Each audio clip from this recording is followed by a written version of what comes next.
नवीन नवीन व्हिडिओसाठी चॅनलला like, comment, share, subscribe करायला विसरू नका.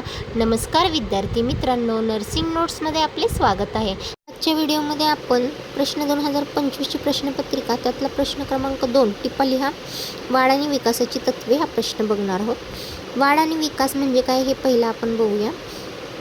वाढ म्हणजे ग्रोथ, ही शरीराच्या आकारात होणारे भौतिक बदल आहेत. उदाहरणार्थ उंची वाढणे, वजन वाढणे आणि हे मोजता येतं. तर विकास ही कामातील प्रगती आणि कौशल्य आहे. उदाहरणार्थ मूल चालायला शिकणे, बोलणे आणि हे गुणवत्तेवर आधारित असतं.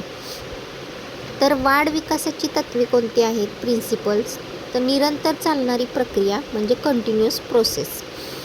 वाढ आणि विकास ही आईच्या गर्भापासून सुरू होते ते प्रौढावस्थेपर्यंत सतत चालू असते, बरोबर, आणि ते अचानकपणे कधीही थांबत नाही.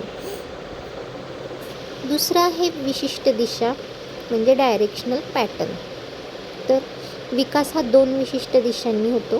पहिला आहे सिफॅलोकॉर्डल. तर हा सिफॅलोकॉर्डल म्हणजे काय? तर विकास डोक्याकडून पायाकडे होतो. आधी मूल डोके सावरते, मग बसायला लागते आणि मग शेवटी चालायला शिकते. हे प्रॉक्झिमल डिस्टल विकास म्हणजेच हा विकास हा शरीराच्या मध्यभागाकडून बाहेरच्या भागाकडे होतो. आधी खांद्यावर नियंत्रण येते, मग हातावर आणि शेवटी बोटांवर.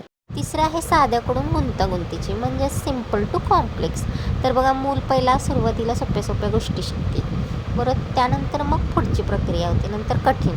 नंतर उदाहरणार्थ मूल आधी पूर्ण हाताने वस्तू पकडते, नंतर बोटाचा वापर करते, नंतर छोटी वस्तू उचलते, नंतर मग जड वस्तू उचलते, असा. त्यानंतर आहे विकासाचा दर वेगवेगळा असतो म्हणजे इंडिव्हिज्युअल म्हणजे डिफरन्स असतं. प्रत्येक मुलाच्या वाढीचा वेग सारखा नसतो. काही मुले लवकर बोलतात, चालतात, शिकतात, तर काहींना थोडा उशीर लागतो. तर हे आनुवंशिकता याच्यावर अवलंबून असते किंवा वातावरणावर अवलंबून असते. आता 5वा पॉईंट बघूया, क्रमबद्धता म्हणजे सिक्वेन्शन कसं असतं, सिक्वेन्शन पॅटर्न. तर विकास एका ठराविक क्रमाने होतो. मूल पळण्याआधी चालायला शिकते, बरोबर, आणि चालण्याआधी रांगायला शिकते. ती एक प्रोसेस असते क्रमानुसार आणि ती बदलत नाही. तर परस्परावलंबन म्हणजे इंटर रिलेशन काय? तर शारीरिक, मानसिक, सामाजिक आणि भावनिक विकास हे सर्व एकमेकांवर अवलंबून असतात किंवा एकमेकांशी जोडलेले असतात. जर मुलांचे शरीर स्वास्थ्य चांगले नसेल तर त्याचा मानसिक विकासावर परिणाम होतो, बरोबर.